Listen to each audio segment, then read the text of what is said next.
been talking to myself again, but it's the only way.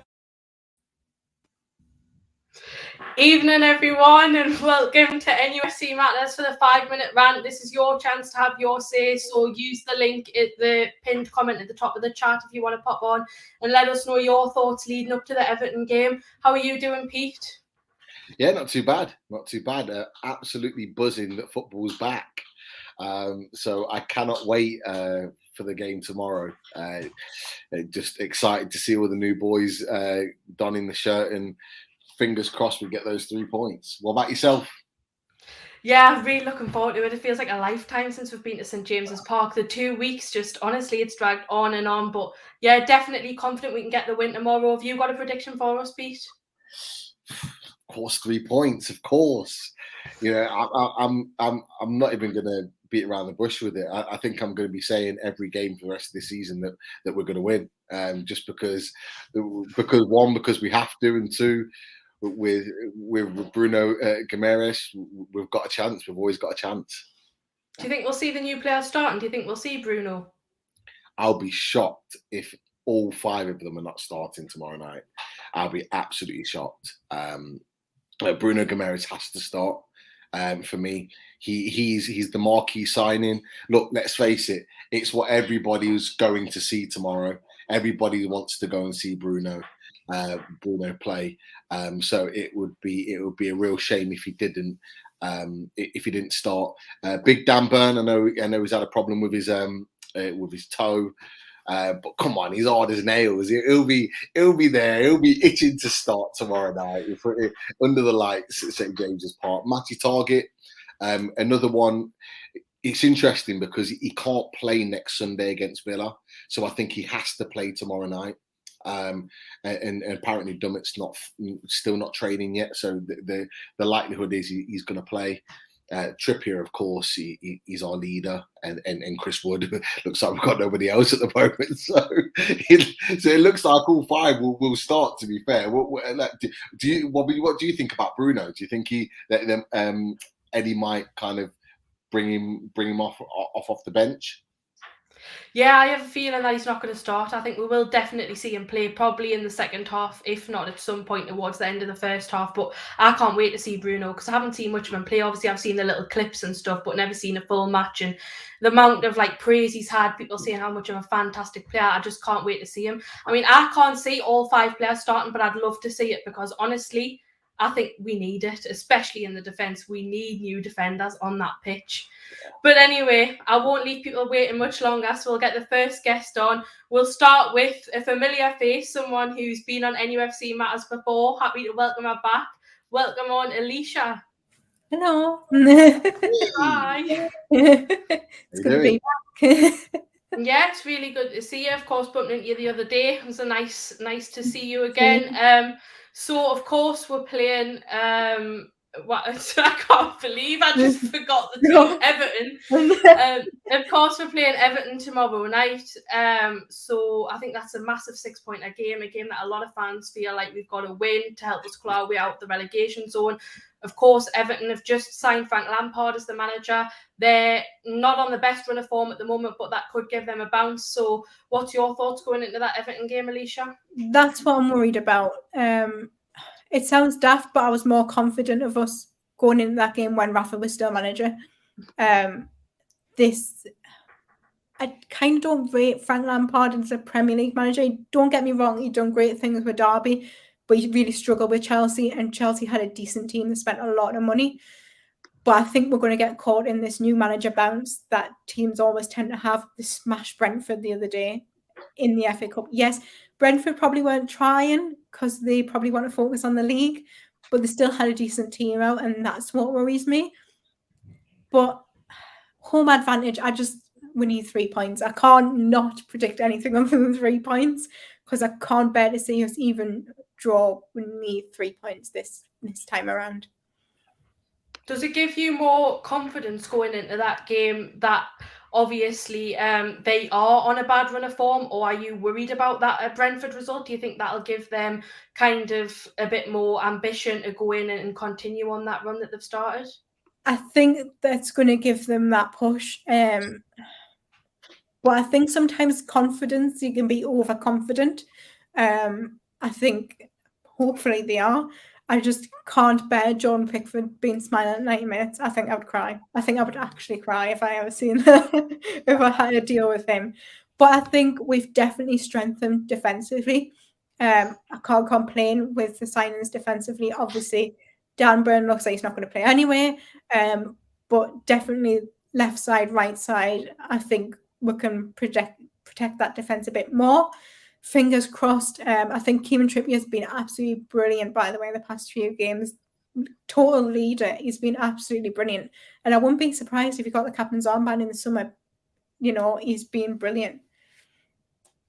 Yeah, definitely. So, Pete, do you agree with Alicia? Do you think this game's really important? And also, you know, would you like to see Trippier as captain in the summer? I'll answer the Trippier question first. I fully expect him to be captain in the summer. I fully expect. I actually expect Lascelles to step down as captain and give it to Trippier. If I'm honest with you, I think he you know, for all his question marks, he is that type of guy. He is kind of respectful, and I think Lascelles will know when his time is done as captain. You know, he's had some good moments, some bad moments, but I think at this point in time, we need someone like Trippier to take the reins and take us forward. Going into the game tomorrow, we have to win. We have to win. One, we need a win to take us out of the relegation zone, which is what we'll do. If we win tomorrow night, we'll be out of there. But secondly, it puts us only a point behind Everton if we win. So it cranks up the pressure massively on Everton. And, you know, it's all well and good, you know, Lampard winning the FA Cup. That's the FA Cup. The Premier League's a different story. And, you know, it's not a bad thing. I was speaking to a number of people at the weekend when that result came in, and you know, we're all saying the same thing. It's not a bad thing that they won 4-1 because you know they're going to go in a little bit overconfident, and we're going to be buzzing ourselves with all our new signings there under the lights at St James's Park. I fully expect us to get 3 points tomorrow. I really do. Yeah, I think that's certainly the feeling for me as well. I think it's important. A lot of people seem to think it's a must win. I'd probably be okay with a point. I know that realistically a win's probably ideal. I think we've got a couple more games coming up that we could potentially win. And I'll get your thoughts on that as well, Alicia. Do you think that the next few fixtures are winnable games? Can you see us getting many points from those? Before Gerrard went to Villa again, I would have said we can beat Aston Villa at home. There's always been that kind of rivalry, which I've never understood. But I always feel like we were confident against Villa, but Steven Gerrard's been unbelievable. I thought these were the games that we were going to pick up points from. These are the teams that we need to be beaten. We're not going to beat the Man Uniteds, the Chelseas, the Cities. We're not going to do that. These are the teams we need to pick the points up from. And Watford, we should have went on to win. We should have closed that game up. But again, it was with defence that's letting us down. So I hope that because we've kind of, fingers crossed, fixed that problem in defence with January, that we can go on and turn those wins and stop turning them into draws and keep a hold of them. Yeah, I'd definitely say you're right. So obviously we've got Brentford and West Ham as well, which people could argue is winnable games. So definitely I think it's now or never with the upcoming fixtures. And final question for you, Alicia, do you think we'll see the new signings starting tomorrow? And are you excited? Which players are you most looking forward to seeing? I think we have to. I don't think we actually have a choice. At this rate, looking at the injury list, it's getting longer and longer all of a sudden. I don't know how when we haven't played for 2 weeks. Obviously, the Joelinton one we're expecting anyway, but Dummett getting injured again doesn't surprise me at this point. But luckily, we've got cover for him as well. So we can't really complain about that. I am buzzing to see Bruno and see how he's going to fit into this side. Listen to his press conference today. He just sounds buzzing to want to play for Newcastle, and that's what we want. He said he would play anywhere. He would play as a goalkeeper just to play for Newcastle. And that's what we've wanted for so long. Yeah, sometimes we might lose games, but we want players that just try and won't walk out of a game and go, you know what? Those lads tried the best. And I think we're starting to get a group of players who we know and we're going to get 100% out of. So fingers crossed we do see Bruno. Bruno's the one I want to see tomorrow, but I don't know if he'll start because he has been involved with Brazil quite a bit the past few weeks. So it depends what his level of training is like at the minute. But I want to see him at some sort, even if it's coming on. I just can't wait to see him. I think it's going to be brilliant. Pete, do you agree? Do you think we'll see Bruno come off the bench, or do you think we'll start him? We have to start him. You don't pay the best part of 50 million euros for a midfielder that's, let's face it, he's a Champions League midfielder. He's good enough to play at the top level. If it was someone that was coming in off the back of an injury or not playing for a long period of time, I would understand. He played 15 minutes or so for Brazil in their recent international. He was playing regularly for Lyon before he signed for us. The guy's ready to go. Like, it's not like he arrived on Sunday and he's only had like a day's training before. He came in on Friday. If you're a player of Bruno Guimaraes' capabilities and you fly in on Friday and train with your teammates the same day, you are ready to play on Tuesday night. There is no doubt about it. And there's a few people in the chat that are saying, no, it's the Eddie Howe mind games. He's going to play him, and I agree. I agree with all those comments. I agree that Eddie Howe's quite right to kind of play it down and say, "Oh, we're not sure. We're going to try and ease him in," but let's not mess around. Come team sheet time tomorrow night, he'll be starting, and I'll be absolutely stunned if he's not. I hope you're right. I'd love to see him start. Well, it's been great to get your thoughts, Alicia. I've got a couple more people waiting. So thanks for coming on. Thank you. Thanks for having us. You. Take care. See you later. Take care. There we go. It's great to have Alicia's thoughts. Again, someone that feels it's so important to get that win. I think so many people are feeling like that. Just, it's come to a point in the season now where I think wins are vital. I think that's certainly the feeling amongst the fan base. Definitely. This is it now. The one thing I said, with all the kind of question marks about Eddie Howe, certainly before the Leeds game, he certainly put that to bed with the win against Leeds. But the one thing I always said is I will judge Eddie Howe once he's had his transfer window. He's had his transfer window now. Now he's got the players that he wanted. Let's go on and let's get those wins that are going to take us kind of into staying up comfortably before the end of the season. Because I believe that everyone's talking about the run-in before the game against Burnley and saying we've got a tough run-in. I think if we play to our capabilities, we could be quite comfortably safe before we have that run-in. But it's about what we do now. We've got 2 games at home. Let's win those games. Let's win them, under the lights at St. James's Park, our home ground. Let's make it a fortress now, the back end of the season. And it's all on Eddie Howe. It's all on Eddie Howe and who he picks and his tactics on the game. But I trust him. I trust him 100%. Definitely, and I think that's the most important thing. When you're behind the manager, I think that'll reflect the players' feelings. They'll be behind the manager, and it just gives us a lot of confidence going into this difficult run of fixtures.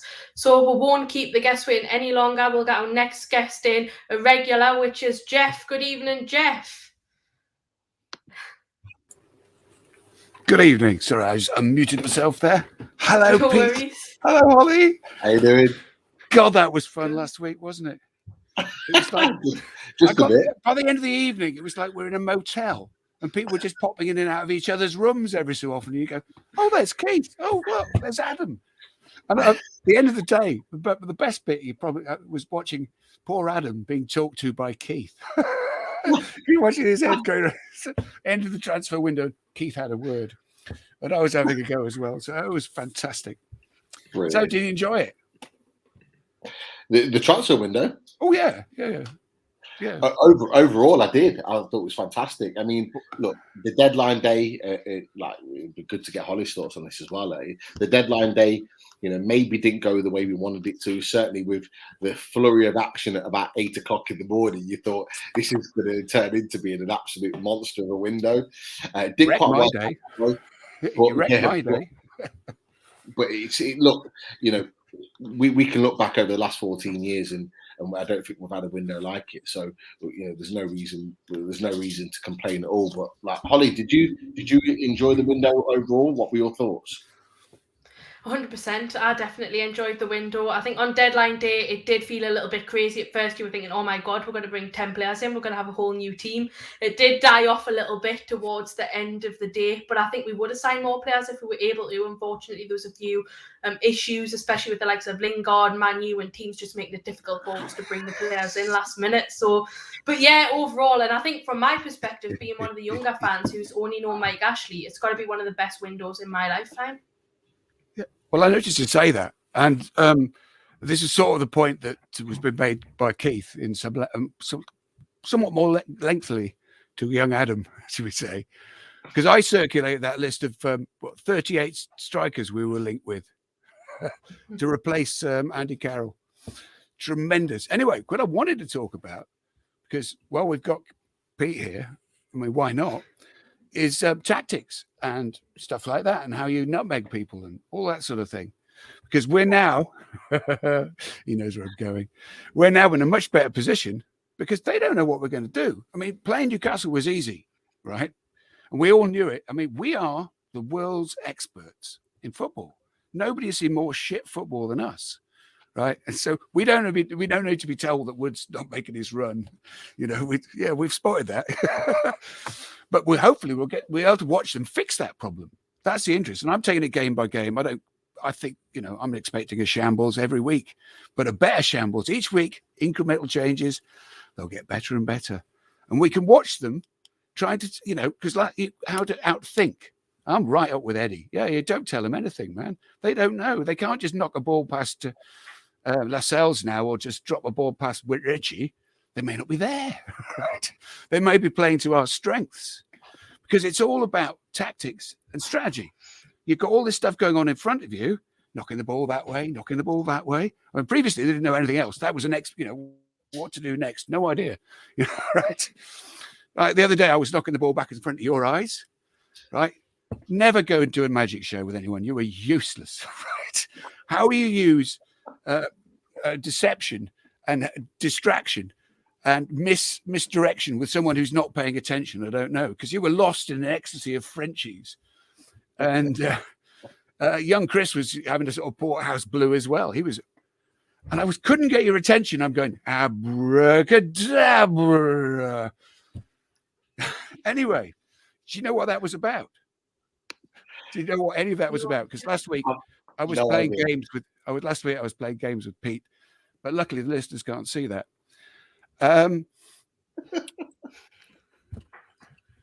My objective is to get to Daz, right? And Daz had sat in a bog somewhere in Northern Ireland, right? And I hope I've actually won, because I've put a thought in his head. I need to ask you what you think that thought was, right? So that was the end game of the tactics. Was all that stuff happening in front of you as a diversion, right? Because if I'm going to nutmeg you, right, you're right-sided player. Yeah. Yeah, right. I'm going to attack your right side over and over again until you start to think, why is he going from my right? Because my strategy is to go past your left. You know I'm going to go past your left, but I've got to make you think I'm going to your right. And that's the difference between strategy and tactics, in a sense. That once I've got you going, why is he going to my right? I'm gone past your left before you know where you are. Because I've waited for the perfect moment to nutmeg you.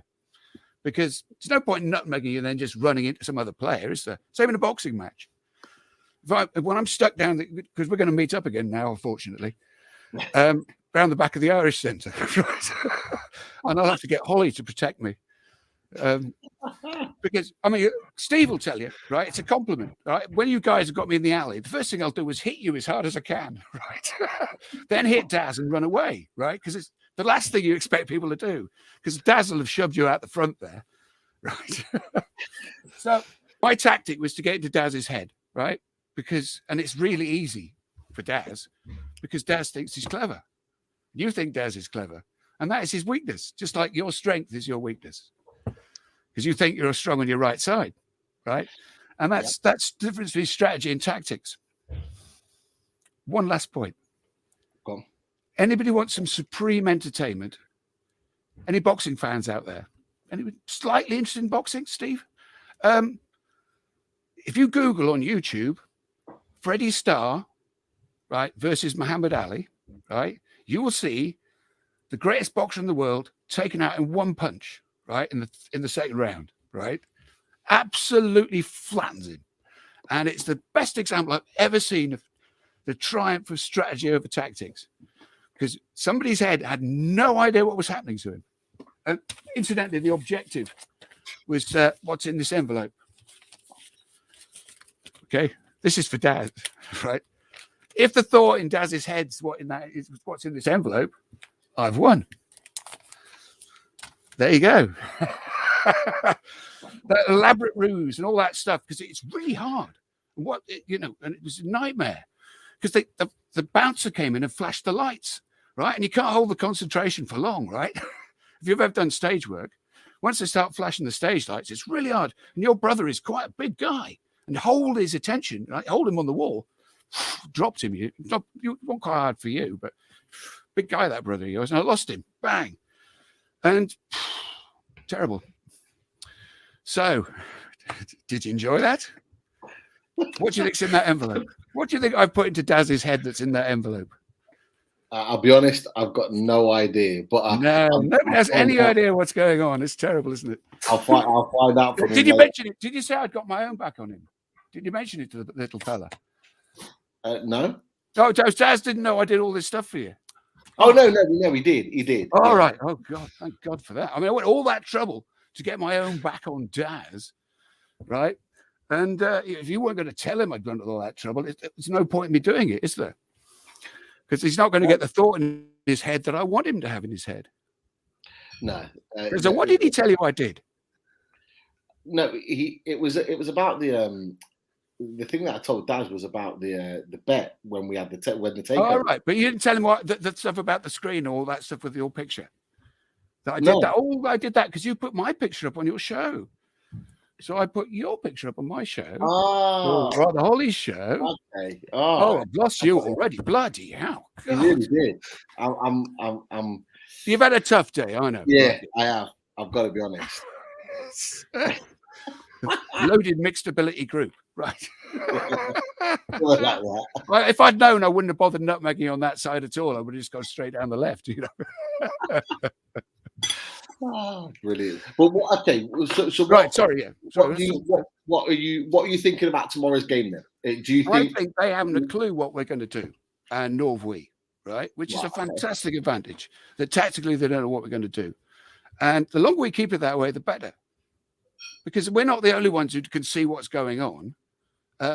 So there's some quite good professional footballers out there who know what, can go, oh, Richie's not very good, is he? But they don't know what our weaknesses are. And many times in the past, I was thinking about this. I remember when Taylor took over, was filling in at left back or something. And they thought, oh, there's a weakness.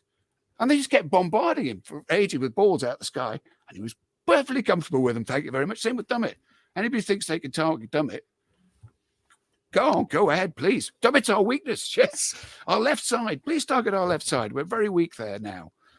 Because, it's a whole new ballgame. We've virtually got a new defence. And I think what's going to be interesting is watching the effect of playing with different manager and different players, and people going, well, you're not doing that right. See if you can do it differently next week. I mean, that's horrendous, isn't it? I mean, it's called training.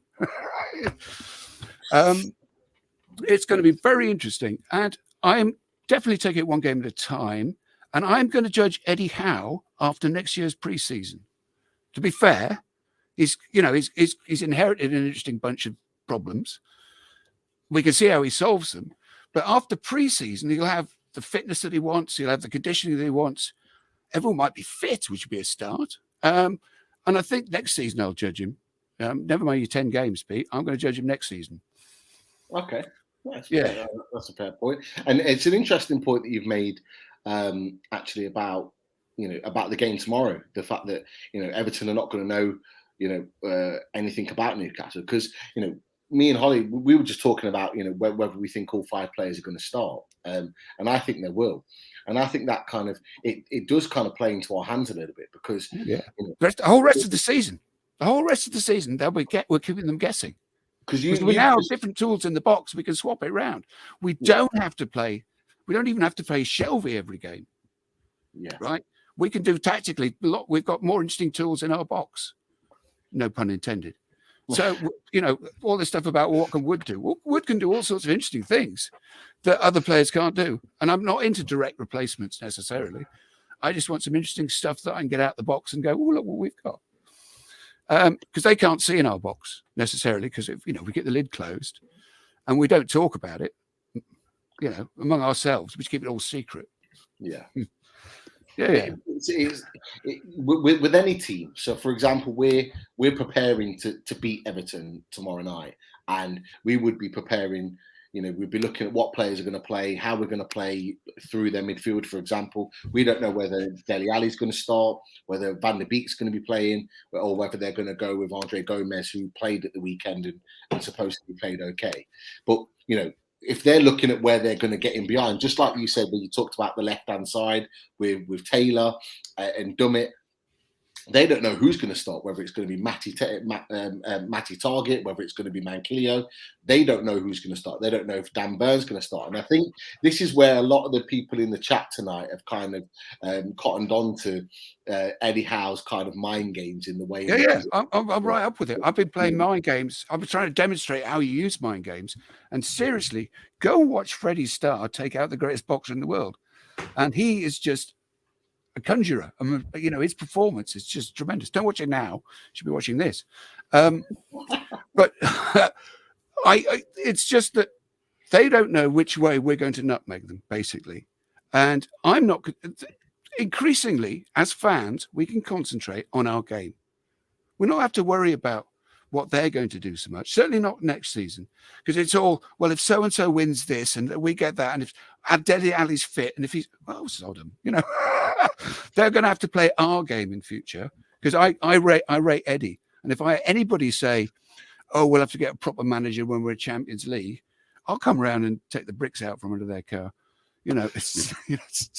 It's just so utterly disrespectful to talk about our manager in those terms. Because I want to close it down by saying we're a sort of family, and we'll have to remember that. And we've got an opportunity now to redefine our relationship with our club, right? And it's going to take us a while to realize that these people are not going to rename Shearer's bar. They're not going to do anything that disrespectful. They are not that sort of malign, malignant sort of people at all. They have shown enormous respect. And I know it's difficult for some of us that they respected our former manager, Mr. Bruce. And everybody said, why don't they just kick him straight out the door? No, that's not how you do business in a respectful way. That's not how you treat people respectfully, even if you don't think they're very good managers or they've let the club down or whatever they've done. If they're your children, because sadly, people like Clark could be my children. And I would take a slightly different attitude to that if they are your children, and try and think of it that way. And all right, good, they go on the naughty step and there's things we ought to do to them. But try and think into their heads. Think of that man. He's a very proud man. He's a professional.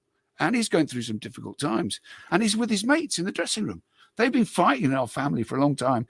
And can you imagine what it's like? Well, you're not quite required on the journey anymore. Sorry, Jeff. You're a nice guy and all that, but you're not part of the jokes anymore. You're not in the crowd.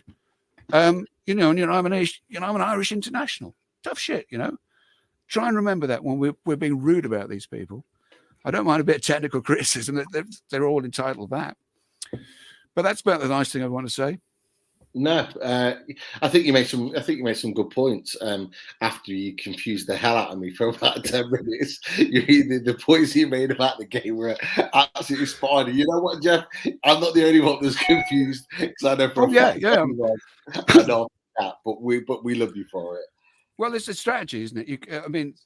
Ambiguity is the basis of humour. And if people don't quite know what you're saying, you can go an awful long way before they have to decide. And you can keep as many balls in the air as possible. That's the secret. That was the conjuring I was trying to do, is get as many balls in the air as possible so people don't know where to look. They don't know if Trippier's going to come down that side. They don't know if our defensive midfielders are going to break on them. They have no idea because they're not just watching somebody going round and round in the middle of the park with a ball and passing it back.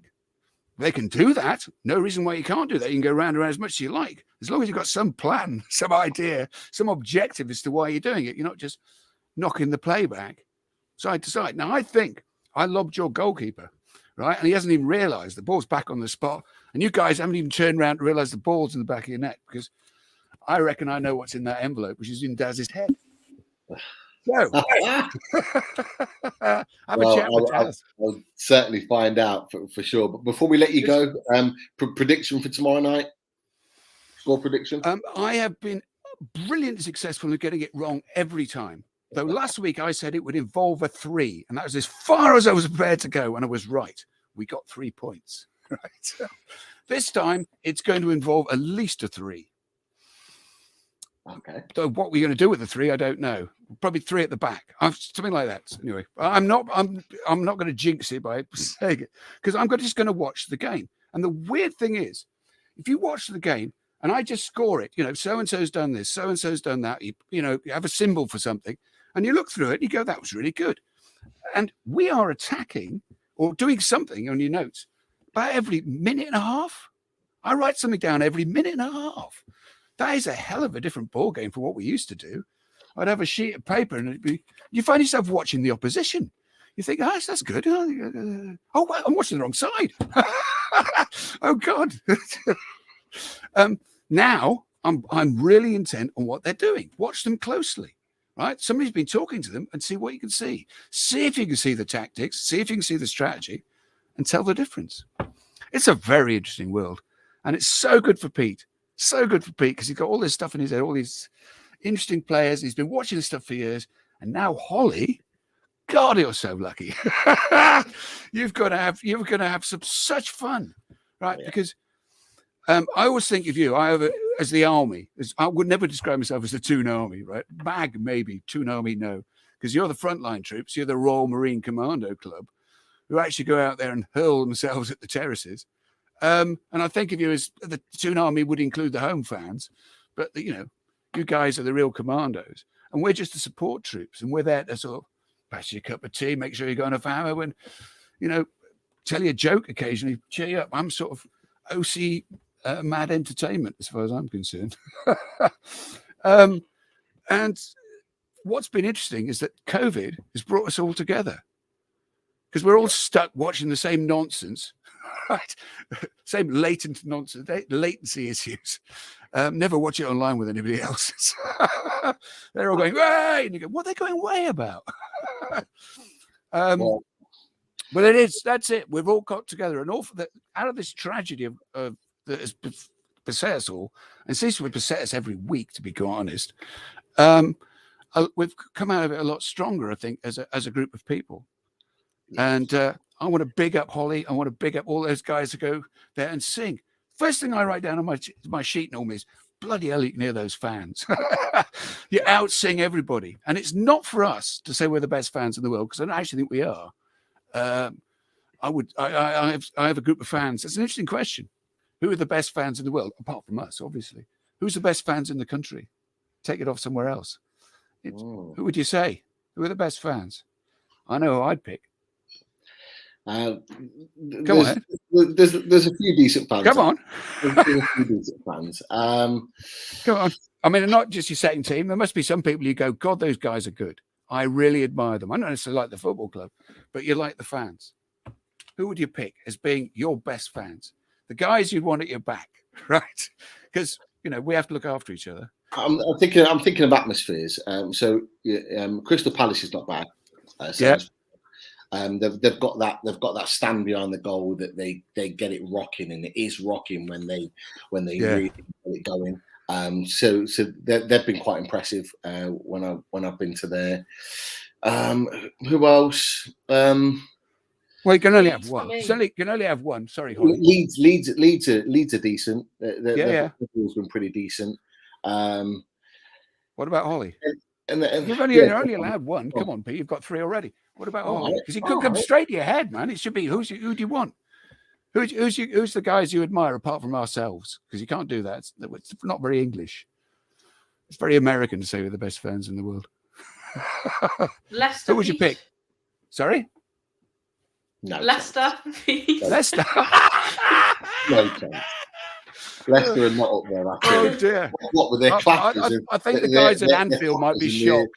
Whatever it is, they spin around. Yeah, Like it's they bad. generate noise Yeah. using other things. They're not. It's not natural. It's not. Yeah, I mean, Singing what I and was chanting and all the rest of it. Oh, what I was setting you up for, as usual, was Anfield. Nah, not for me. Well, Don't get me wrong. I'll tell you why. We experience quite a lot of trolling. It's one of the things I'm very, very interested in, and I've discussed it with you before, and I'm not going to do it now. I'm very interested in trolling, right? And who is putting negative thoughts into our heads, and who's pushing us? And I know it results out of a paper, but you would never screw the Liverpool fans around. Certainly not again, because they just don't say we don't like you. We're never going to buy your paper again, ever. Forget it. No Liverpool fan or no football fan on Merseyside will buy your paper, and they get treated with a bit more respect because of that. Because the level of solidarity in that fan base is absolutely rock solid, and nobody messes with them. And we have the opportunity to sort that out. Okay, Keith Rolls made a good point. And well done, Keith. Yeah, they were absolutely rocking. To be fair, they deserve it. They've done something which very few clubs could even imagine. When we lost in the League Cup a few years ago at the City Ground, I was there for that in the away end, and to be fair, that night they had the place rocking. Yeah. Well, they're proper. They do have a good atmosphere. To be fair to them, yeah, and they deserve it in a sense because they have to live in Leicester. And we have, this. I don't live in Leicester. It's the next come on. Hey, well, I sympathise. I mean, I sympathise. I was there for 4 years, Pete. You can imagine 4 years, but I only got a light sentence and let me go. And I escaped back up here. It's fine. It's a tragedy that your soul was reincarnated where it was, but maybe next time. But if you ever need help, just give us a call, and we'll have down there with a van, and we'll give you away before neighbours even know. Right, we'll have you back here, but we can have you up here in Pontyland. Don't worry. Get a nice place in Prudhoe. Oh, one last thing. You said that like 3 times. Yeah. Well, I do it all the time. It's just technique. Have you not seen Billy Connolly work? Like, it's called bits. Right, you tell a wee joke, but the whole thing is about this. It's all about this. Going like, you won't believe what. Oh, let me tell you. Oh, I've got my hat, right, and it's got the name John Blades in it. Any mad hat? I've met your dad. So are there any other mad hatters in your family? There's somebody in Pontyland makes hats called John Blades. Anything to do with you? No, not that I'm aware of anyway. No, it's real. That's serendipity. It says John Blades in it. It's one of the reasons I keep putting it on. I've been waiting so long to meet you online so I could ask you that question. I've been doing this. The setup for that joke is taking about 5 weeks. Was that your last thing, Jeff?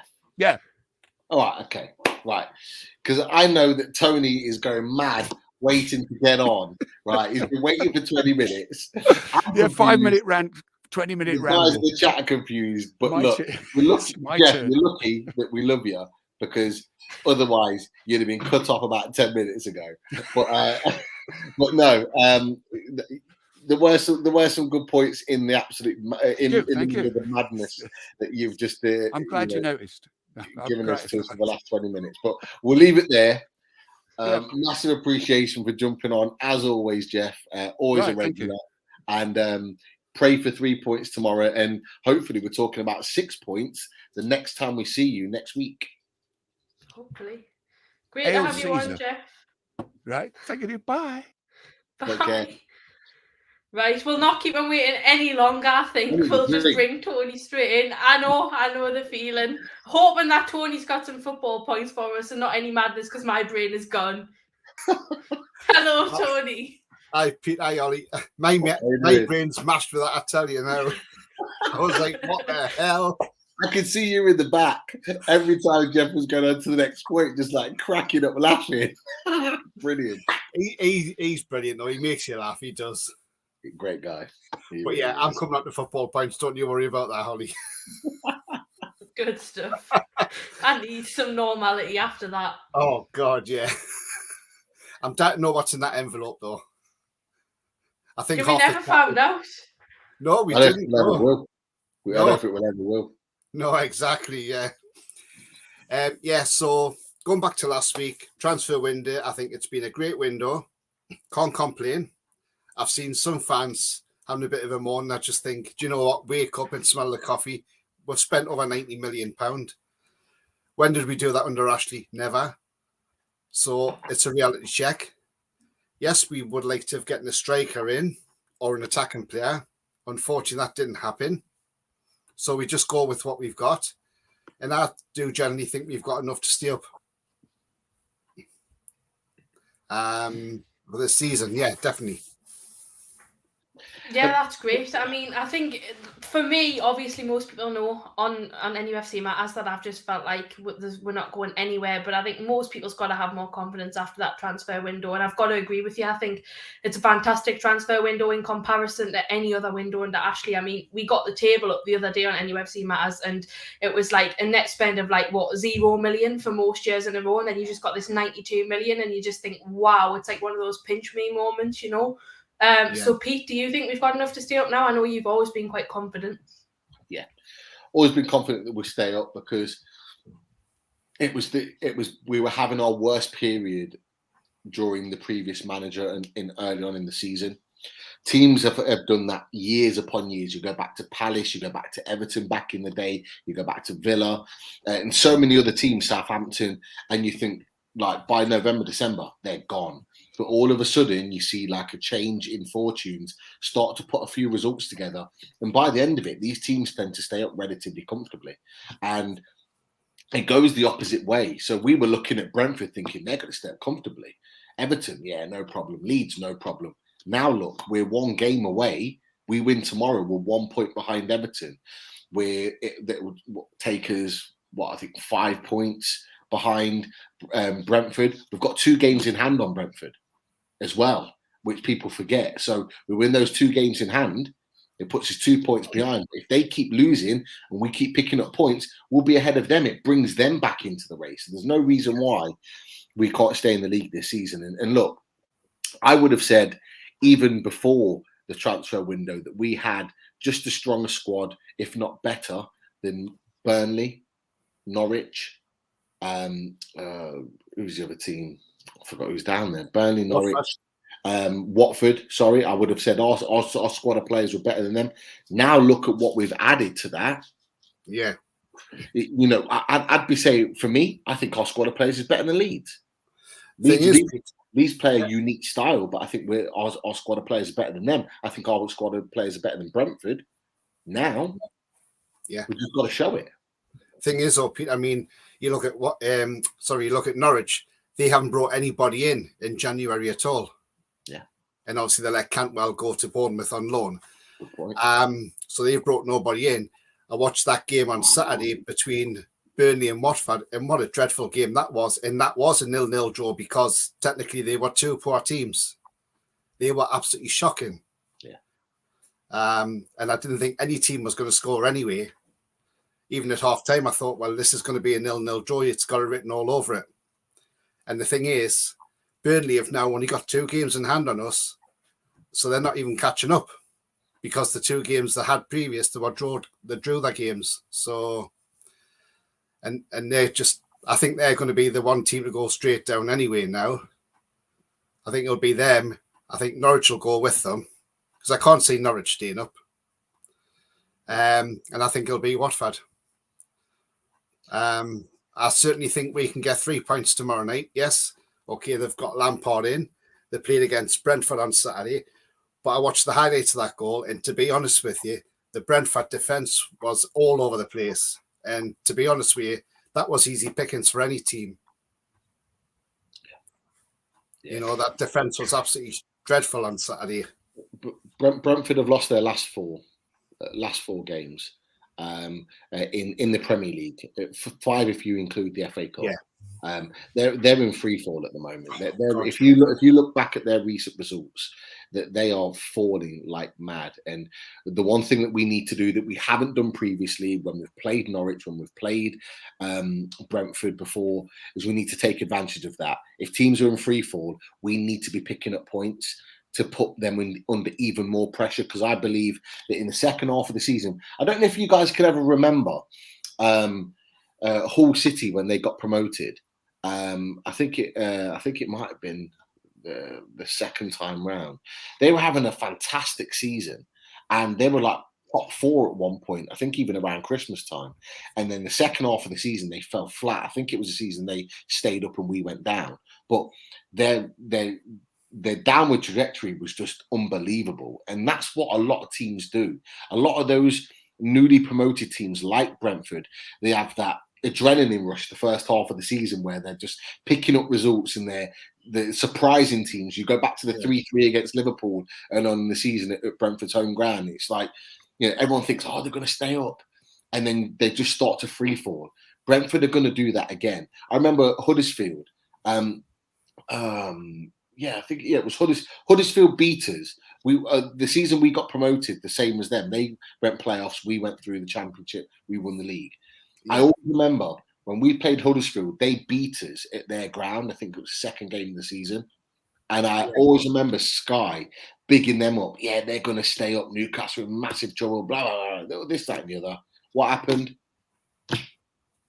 They fell flat. They had an awful rest of the season. And it happens all the time. Pundits and media like to talk too quickly.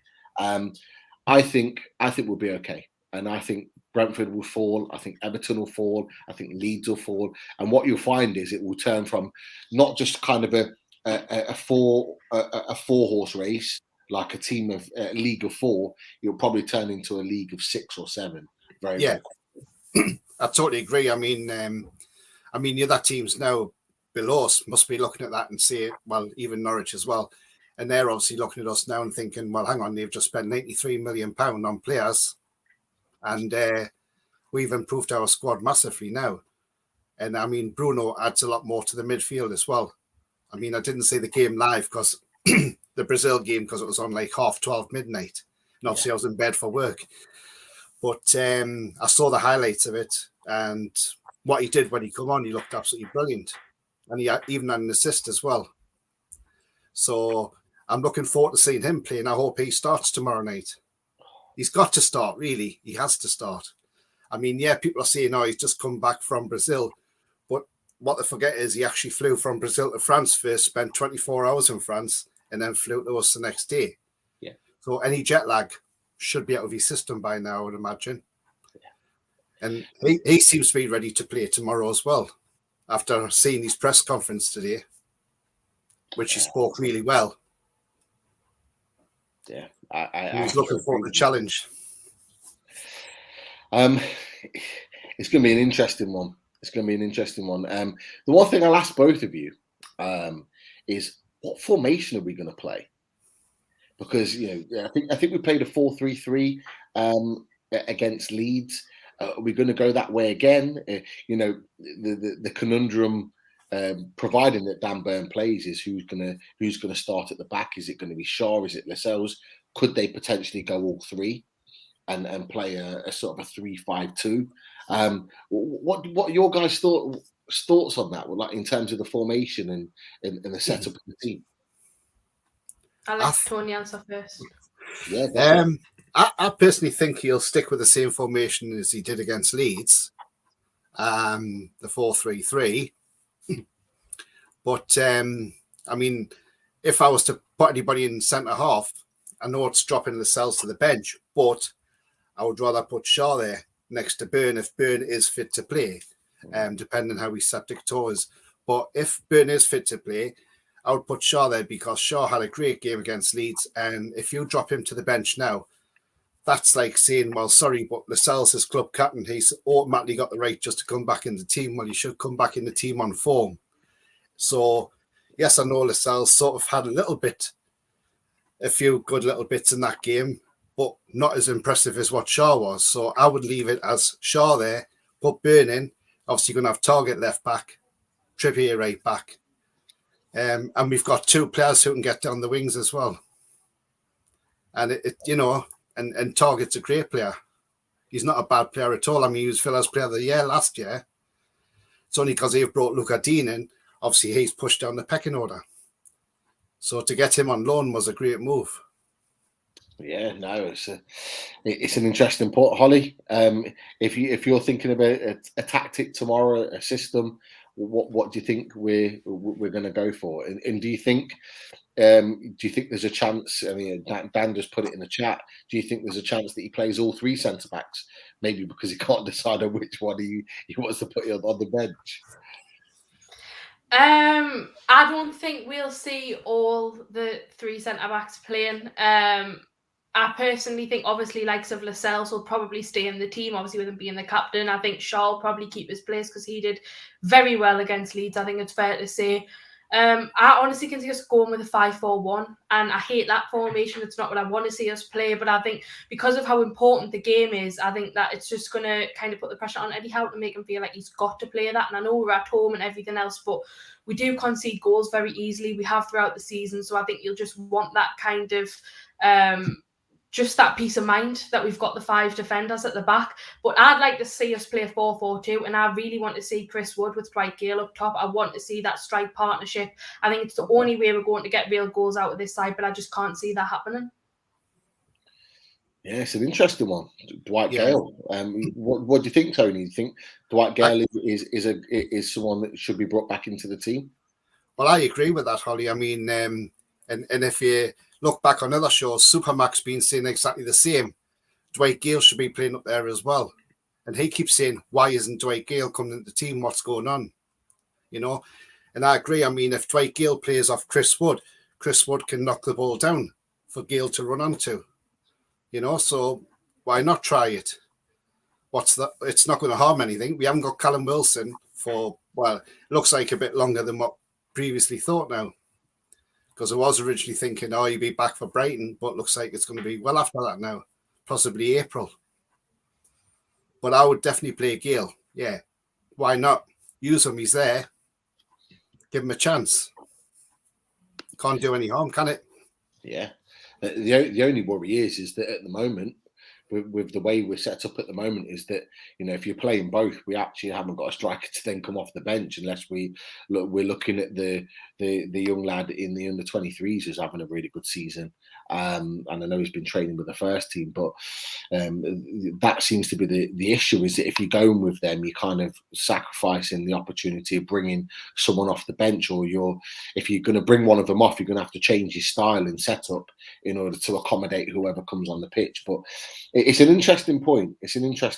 And I know Eddie Howe was asked about Dwight Gayle today, so it'll be interesting to see how he fits into this. But Chris Wood has always played with Ashley Barnes up top, or Vidra is his kind of partner, someone to work off. So it does seem a bit strange that he is playing up there on his own. But if he does play up there on his own, we need the service. So I'd be fully expecting the likes of Matty Targett, Kieran Trippier, Ryan Fraser, Saint-Maximin to a lesser extent, because you don't really see him cross the ball very often. But the others need to be whipping balls into the box, really, giving him the service. Because I was listening to someone the other day, and they made a really good point in that there has been a little bit of criticism of Chris Wood since he joined the club in the games that he's played. I personally don't think he's played that bad, if I'm honest with you. However, when has he had a clear-cut chance to score a goal in any of the games that he's played? He hasn't. And he hasn't, and that's down to a lack of service to him. I think he had one where against Leeds where the ball was clipped in. Saint-Maxi's done a lovely little headed knockdown to him, and he was just about to pull the trigger, and the defenders cleared it. It was a good defensive play, to be fair. But that, for me, is the only really one opportunity where I thought, actually, he could have scored that. Maybe one or two in the first half were half chances at best against Leeds. But he needs chances. He needs service. You've got a big, strapping, strong centre forward up there, but he's had nothing to get on the end on in the air. No decent crosses of the ball. I just think we need to be playing to his strengths more. There's a reason why he got double figures is because Burnley played to his strengths. We need to do the same. But what are your thoughts about Chris Wood? I mean, he's not. I mean, the first game against Watford, he didn't really. But then again, there wasn't the service there for him. Against Leeds, he won a lot of duels in the air, a lot of aerial duels. I think 15 he won. So he did quite well there. But as you say, he just needs that. He needs that service. Take any player. If they're going to score goals, they need the service to score the goals. If they haven't got the service, they're not going to score goals. But then I think with Bruno as well, he's another one who can unlock defences with his passes. Because, obviously, I've not seen a lot of them play, but watching on YouTube, like probably everybody else has, when you see some of his passing, it's absolutely sublime. Yeah, it's there is.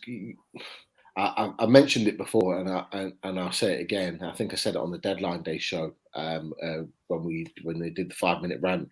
What you will see now with Guimaraes in the team is that you'll see significantly better possession stats from us. I think we'll have more of the ball. He will control the play and the movement. And you know what? And it's not really been talked about much. I think we'll see Shelby play better. Because he's got a like-minded player next to him. He's got a player that's good on the ball, that can move the ball, short passes in small spaces. Shelby hasn't had that with either Hayden or Longstaff to play alongside in that midfield.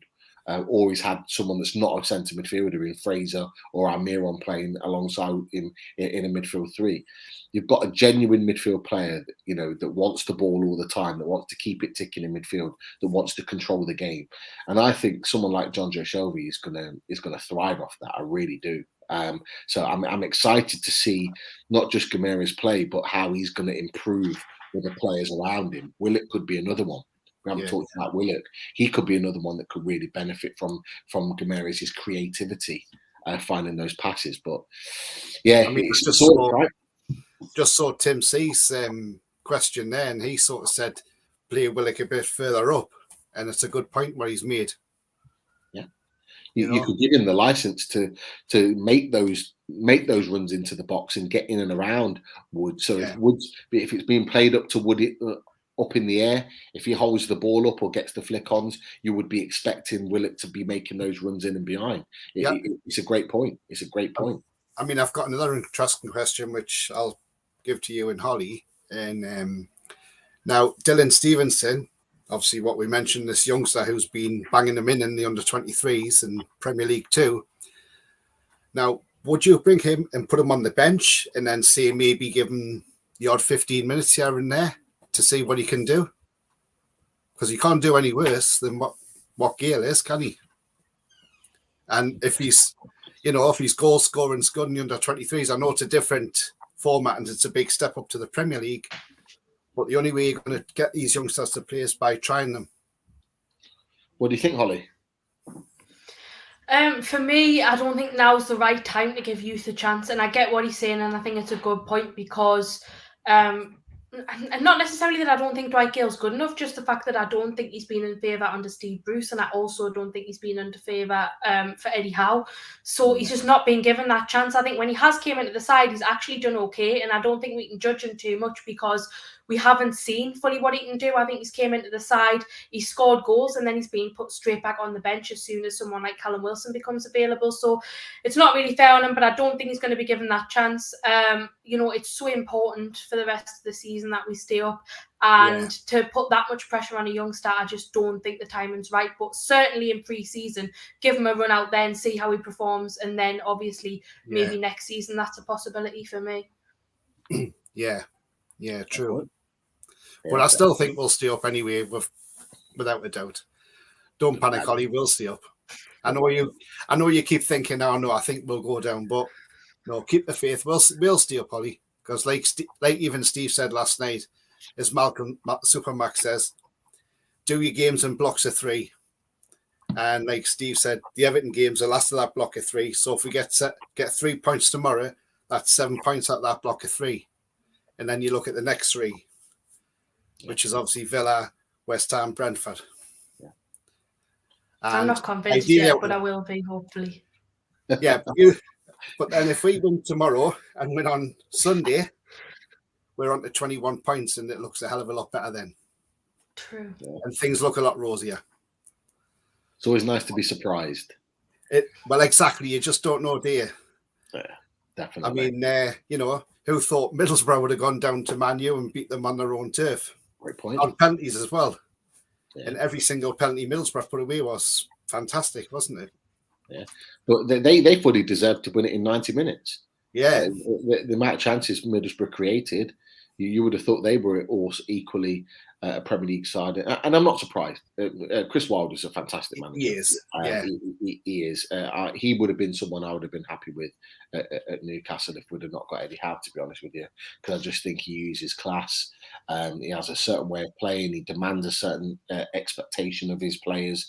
I just think he needs to get a break at a club higher up in the Premier League, and I think he will at some point. And it wouldn't surprise me if he gets Middlesbrough promoted this season. I wouldn't be shocked at all if they were playing Premier League football in September. So, fair play to him and Middlesbrough doing that. But we'll leave it there at that point, Tony. 2-0 tomorrow night, though. Get in. That's what I'm saying. Yeah. Lots of positivity with the callers tonight and in the chat. Seems to be that we're going to be getting 3 points, and I really hope that we see that through. But Tony, always a pleasure, mate. Thank you for coming on, taking the time. Thank Good you. questions. No head spinners from you. So no, not from me. That's always good. That's always good. But you take care, mate, and hopefully we're sitting on 6 points better off next Monday. Let's hope we are. Yes. Yeah. Top man. Thanks. Take care. See you later. Later. There we go. Some great footballing points from Tony. I think we needed that after the madness from Jeff. I still quite haven't worked out what's going on. I did see his comment that apparently he's going to tell you what's in the envelope on Loaded Pete, so you can look forward to that. We'll see. Before we go into any of the comments and stuff, because we'll finish off with that, I think we'll do the adverts. Thanks to all our sponsors. Spider VPN for all your internet security. Google Spider VPN. They come up at the top of the Google search list. They are the boys to trust and will protect your computer from unwanted bugs. Skipsandbins.com. Telephone 0800 25 45 25 3. Email inquiries at skipsandbins.com. Website www.skipsandbins.com. Easy contract, free and pay-as-you-go waste collection. Thanks also to L&G Family Funeral Directors, 0191 389 7245, and to Garden of Healing Dispensary, CBD hemp and cannabinoid specialists, www.thegohd.com. Thanks also to Arcot Interiors for all your kitchen necessities. You can find them at the bottom of Heaton Road, and Google Arcot Interiors. They come up at the top of the Google search list. Thanks also to qtechshop.co.uk, the makers of pool tables and snooker tables in Wolves and Newcastle, and the guys who run our website, NUFCmatters.com. Thanks also to jabsignature.co.uk for all of the flyers that they do for us. Thanks to Media Arts for all the video work. If you're a first-time visitor to the channel, please subscribe. Hit the Newcastle Legends logo in the bottom right-hand corner, and that's it. You can subscribe for free. We still do 7 shows a week, and they are all free. Hit the thumb up underneath the video to like it. Click share to your social media, and drop into the comments box to speak to like-minded Newcastle fans. We're also available as a podcast on iTunes and Spotify and other podcast providers. The show usually goes up 24 hours after the show. If you want to join the NUFC Matters cult and get a cup, a pen, a scarf, and your membership card and entry into the monthly draw, put your phone over this QR code and it will take you straight to the website. Failing that, go to nufcmatters.com and become a member. If you want to come and see Malcolm MacDonald pre-match or post-match, we are at the Dog and Parrot. It's kid-friendly and it goes great food and beer, and you can come and meet Malcolm in person before the match or after the match during the season. Make a donation to the food bank via nufcfansfoodbank.co.uk. The matchday bucket is operational 365 days of the year. If you want to follow us on social media, then go to NUFC Matters. we've got a Facebook group, and we've got a Facebook page. And if you're into the true crime stuff that we do, then follow Steve Wraith's True Crime Interviews, and that is a Facebook group. My personal Twitter follow-on page is @SteveWraith, and Instagram is Steve Wraith. Give me a follow on there too.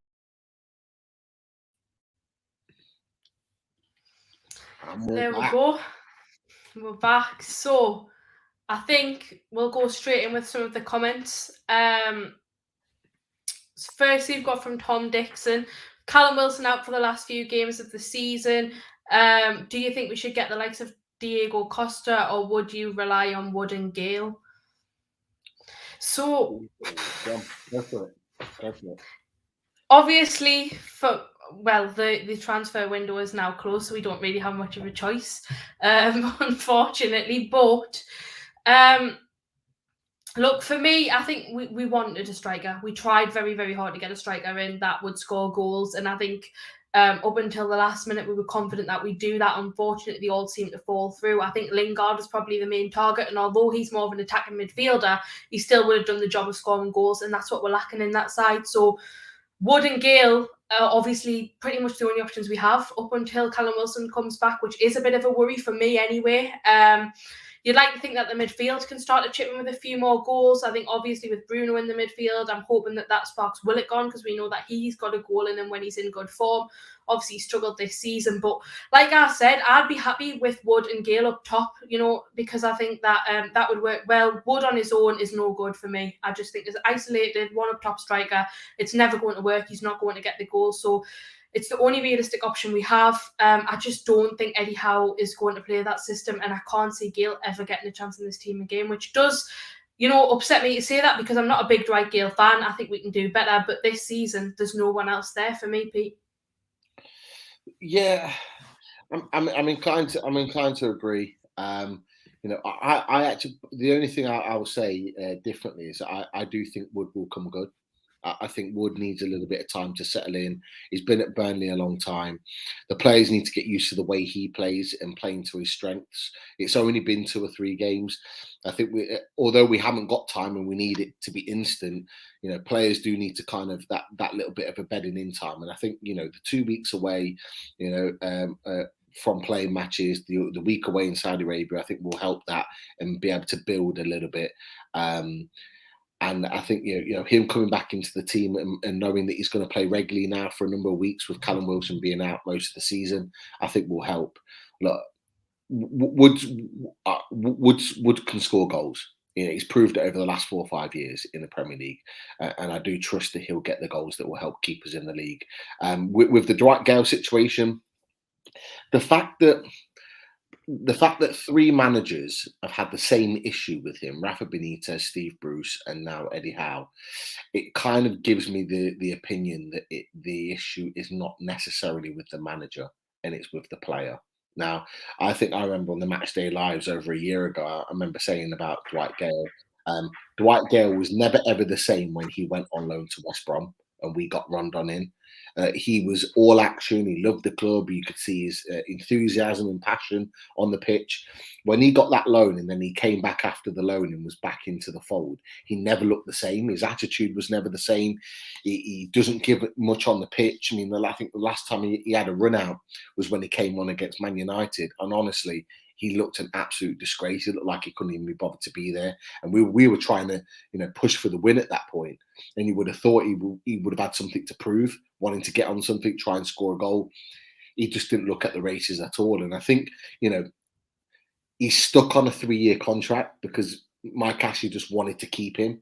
So we're stuck with him on a decent wage for now another 2 years after this season. And it could well be the case that it's out of Eddie Howe's hands because Dwight Gayle just wants to sit on his wages, because you get some players that want to do that and there's nothing you can do about it. Kieran Clark might be the same situation, which is why he didn't want to go on loan to Middlesbrough. He might just be like, well, I'm happy with the wages I'm on. I'm going to sit on my wages here. So I'm of the mindset now that it's an issue with the player, not necessarily with the management or the club.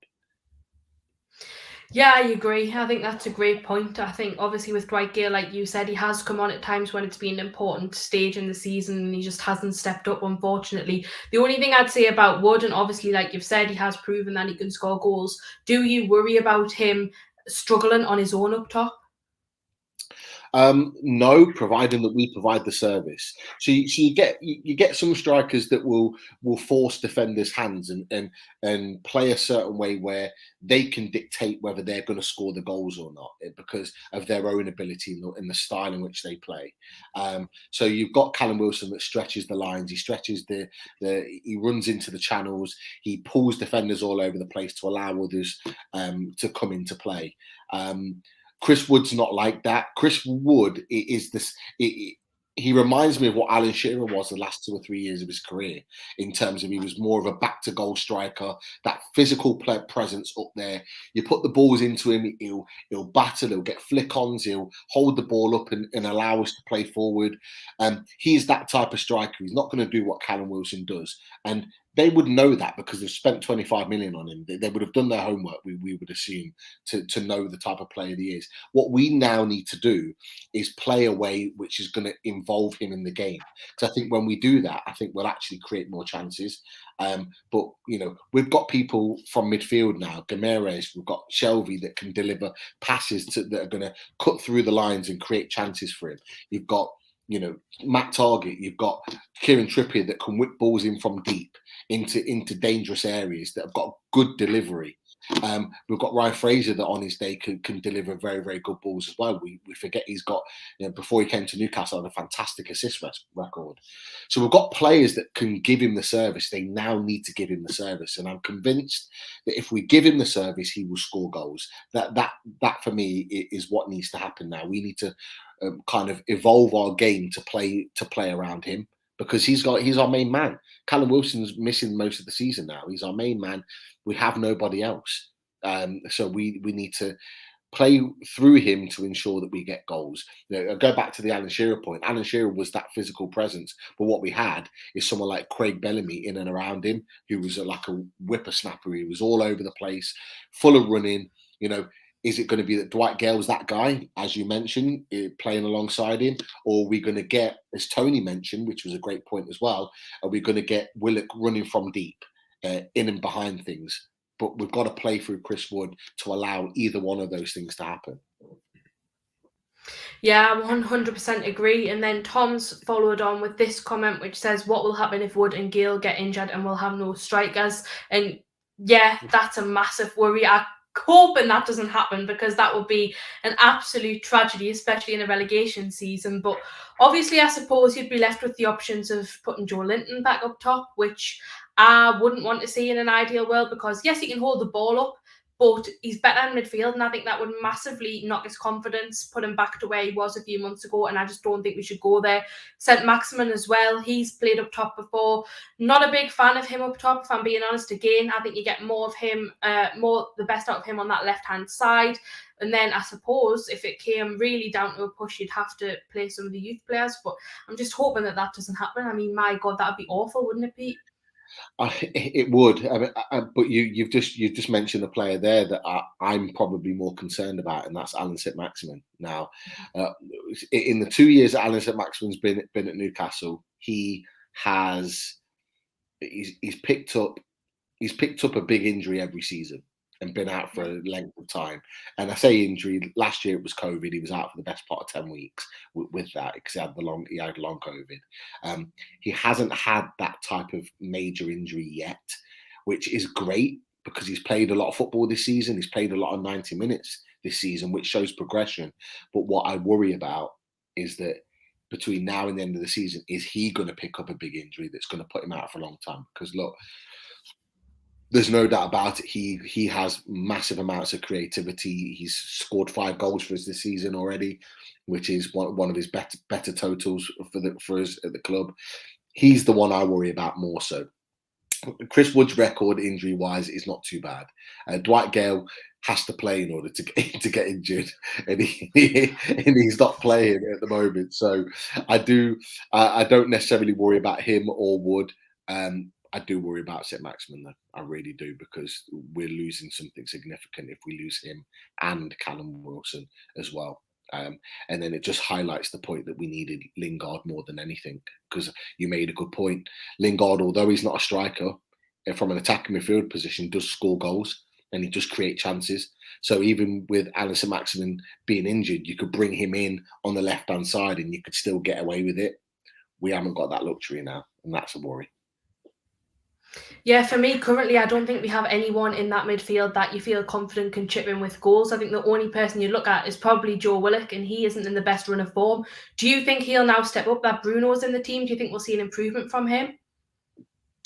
Yes, because that's what Bruno Guimaraes demands. I think he's been quite vocal on that, and a lot of the French journalists that have talked about Bruno Guimaraes in the build-up to us signing him, and then since we've signed him, have said that even in training he demands everyone step up their game, that everyone's better, and everyone tends to be a better player for playing alongside Bruno Guimaraes. So I do expect that if Willock, so if it is that midfield three and it is Shelvey, Guimaraes and Willock playing further forward, I expect Willock to be better. Reason being is because he's going to get more of the ball. He's going to get more of the ball in dangerous positions, because Guimaraes is going to be the one to try and find him in those positions to create problems. And look, from the way that Willock's played this season, the only way he's up really, because I don't think he could get any worse with his first half of the season performances. So for me, I'm going to stay positive on Willock, that he will come good. Look, I'm not expecting him to score 8 or 9 on the bounce again. I'm not expecting that, but I'm expecting him. I would be happy if Willock, ended this season with sort of 5 or 6 goals. That for me, if I was the manager, if I was Eddie Howe, and I was speaking to Willock now, I'd be saying, look, between now and the end of the season, I want to see you on at least 5 or 6 goals. Like, you're an attacking midfielder, I expect you to be putting the ball in the net. That's what I would be saying to him. Equally, and I've said it on Lodi before, I've said it on here, with Allan Saint-Maximin. Allan Saint-Maximin's target for this season, he's got 5 goals and I think 3 or 4 assists this season. At least one of them, either goals or assists, needs to be double figures, ideally both. So if I was again having the conversation with Saint-Maximin, I'd be saying, look, you're on 5 goals this season, you need to be getting to double figures. And they're the little mini targets that we need to be setting players now to say, right, you need to be doing this. Like, as an attacking midfielder, Willock as a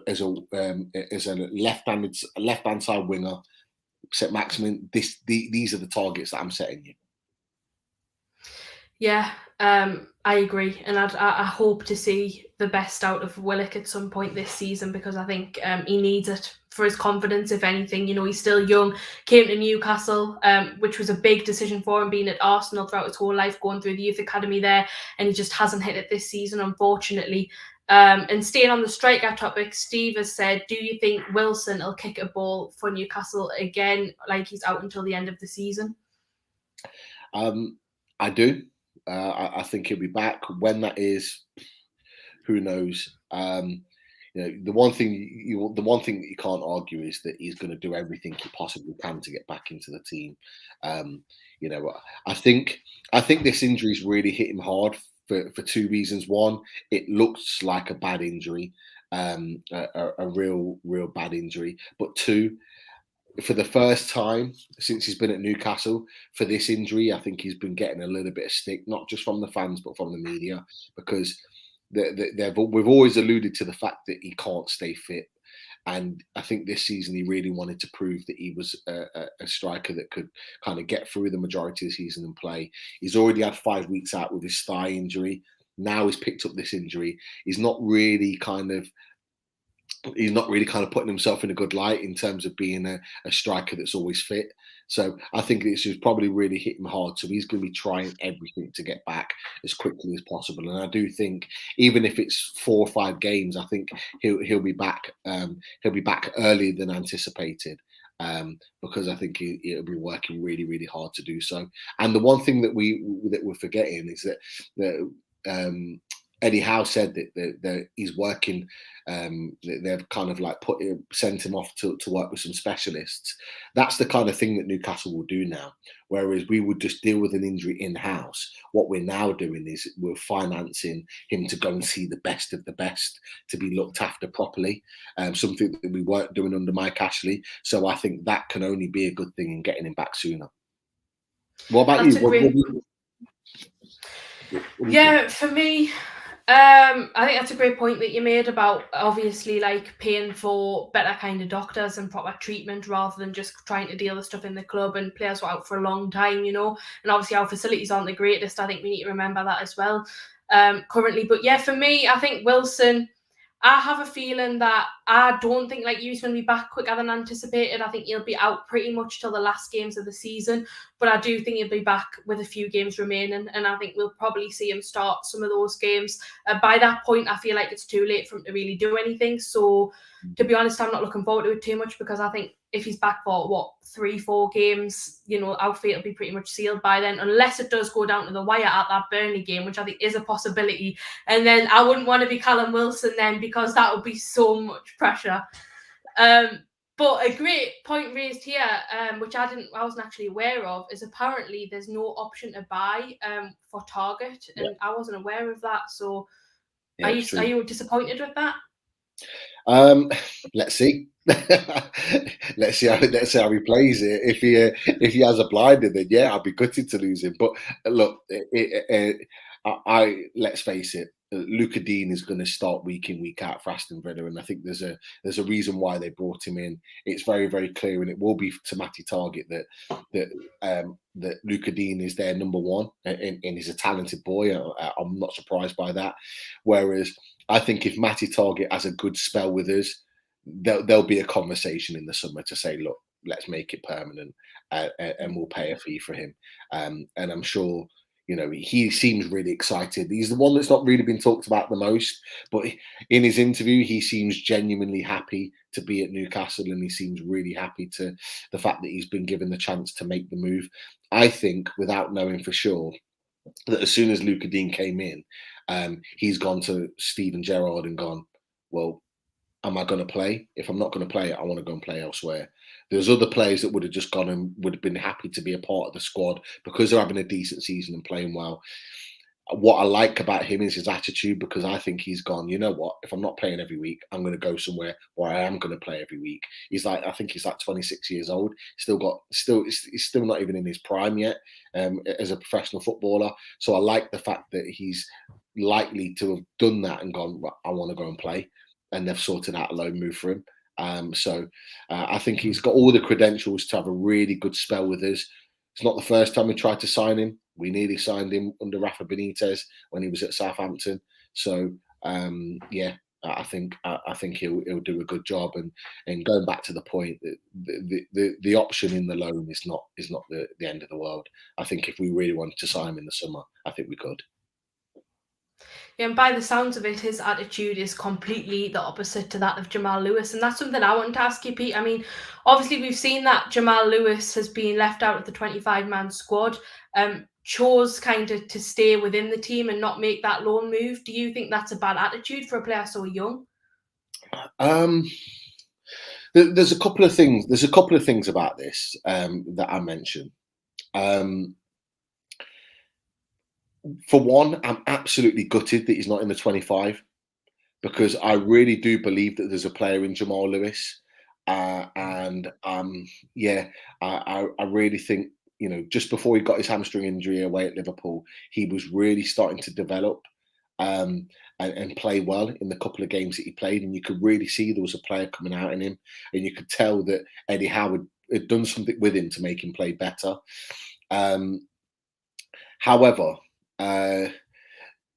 what I will say is that Eddie Howe mentioned that he's had an ongoing groin injury for the last year, and he's actually not been training with the squad recently because they've sent him away to get it sorted so he's 100% fit, because apparently he's not been playing 100% fit for the last year, which apparently is the reason why he's not played as many minutes. I wasn't aware of that, but Eddie Howe mentioned that today, so that was interesting.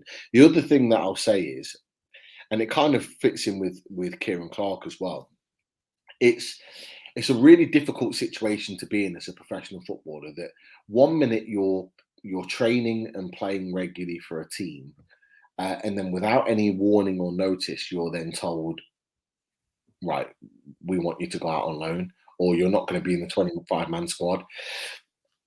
Right near the end of the window, within 24, 48 hours before the window shuts. Like, I had the conversation with someone earlier on today, and what goes through your mind at that point? You're told you're going to be in the squad, you're a regular, you're training every day, you had the confidence of the manager before your injury, then all of a sudden that's gone. Like, that's a tough situation to be in. And then to be able to decide your future just like that within 24 hours, and then potentially pack your bags and just leave and go somewhere else, it's not easy. It's not easy to do, and especially for a young lad. Kieran Clark's slightly different because, the fact that we were going after Sven Botman for the last 4 weeks in Diego Carlos says to Kieran Clark, particularly with the Botman deal, that we want a left-sided centre-back, so therefore you need to think about moving elsewhere. So I think he would have been given the heads up a long time ago. And I think it's a poor decision for him not to go to Middlesbrough. Middlesbrough's just down the road. He wouldn't have had to move. House-wise, it's driving distance. All those things fit into place, and he declined that. Jamal Lewis is a different kettle of fish, and I do feel really sorry for him. If it is a genuine thing and he has got a really bad groin injury which he needs to get corrected, then fair enough. If it means surgery, that he's out for a couple of months, it's the right decision. But I was surprised, I was disappointed, and I really hope that he gets his injuries situation fixed and he comes back firing on all cylinders in the summer. Because when we invested that money in him, there's a reason why Liverpool wanted him. Let's face it, Liverpool wanted him for a reason. He's a talented boy. He just needs time to develop, and he needs game time. And I really do hope that he gets that at Newcastle. I think that's a really interesting point that you've brought up there, because I think a lot of people just see a player that's been left out of the squad, and certainly me, obviously it's different now with the potential that he's got an injury, which obviously you can't do anything about. But initially I thought he was just kind of left out of the squad, obviously to make room for other players, and Eddie Howe felt like he wasn't going to be valued in the team. And then it annoyed me that he hadn't took that option to have a loan deal, because I felt like for such a young player that could potentially be kind of career destroying, just sitting on a bench, or not even on the bench, literally just in the squad, in the reserves for like half a season. I thought it was a poor attitude, and I could understand it from Kieran Clark because he's coming towards the end of his career. What's he got to lose anyway, really? But I felt disappointed in Jamal Lewis. But I think that's a great point that you brought up, obviously, about how difficult that must have been on him with such short notice. And going away from the players slightly, just Colin's question: what is your thoughts on the new director of football, which has obviously been put into the news today? Very, very happy about that. Dan Ashworth is going to revamp the club. Putting it as simply as that, he will revamp the club. You look at when it was announced earlier on that he'd resigned, he'd stepped down from his role at Brighton, and there was all the talk that he's going to sign for Newcastle. All of the national journalists, that every single one of them are saying, a fantastic move from Newcastle, a brilliant move. Normally you get a hint of negativity with that, but I think everyone respects and understands what Dan Ashworth does in his role and what he's done, not just at Brighton but at England as well. He was part of England's redevelopment to begin with, and then gone to Brighton, and look at what Brighton are doing at the moment. They've gone from being League 2, League 1 up to the Premier League and just been revamped, and he was a big part of that. And I'm excited about what he's going to do at Newcastle. I really think it's a fantastic piece of business. I expected it to be done around this time. He was never going to be appointed right in the thick of it, in the middle of a transfer window, and I did say that a few weeks ago. It was never going to get done in January. That deal, the interviews and everything were done. He was always going to be offered the position, I think, in February. But I'm glad they've acted on it so soon. It's only February the 7th, and it's done. I'm really glad they've done it early, because what it does, it gives him 6 months, basically, including a section of the summer. It gives him 6 months to get his feet under the table, to get used to what's currently already in place at Newcastle, and then it gives him an opportunity to then start to create his own vision of what he wants this Newcastle United Football Club to be. And then he'll be doing sort of his due diligence with the academy. He'll be doing his due diligence with all the other aspects of the club. And what you'll see come the summer and beyond, you'll start to see those changes take effect massively. He'll be heavily involved with the training ground stuff that will be happening, the new development that I'm sure they're already planning. He'll have a big say in that. He had a big say in Brighton's training ground development, which is one of the best in Europe. It's outstanding, alongside Leicester City's. And I think he'll have another big say in that as well. So I'm really, really excited about that appointment. It's the right decision at the right time. Don's just put in the chat, he is on gardening leave at the minute, and he is. He's got to see out a period of time. But look, he'll be seeing out that period of time, working on all the information in the background. He might not be in the seat at St. James's Park, but he'll be getting to work. There's no doubt about that. Yeah, I'm delighted as well. And I think a lot of people are starting to panic, thinking we need a director of football in. And by the way, I think that Mia Dad, Jason Tyndall and the rest of the team did a very good job in January. But I think having that director of football there just makes those decision-making kind of processes a lot more simple. And I think deals when things aren't going right, like the Lingard deal, would be a lot easier with someone there as a director of football. So definitely looking forward to seeing him coming in. Back onto players now. Luke said that he can't understand all the flack that Fabian Schar gets. He plays really well in his international team, and he thinks that it's the players that he has to play with that's the problem. Do you agree?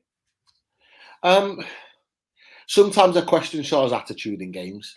Sometimes his head's not in it, and that's just observations. Whether I'm in the stands or whether I'm watching it on TV, you kind of get the feel that sometimes his head's not in it. Sometimes he raises his game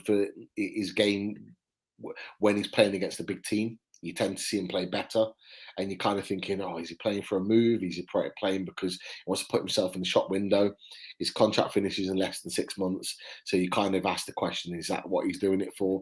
But look, there's no doubting that his ability on the ball is second to none.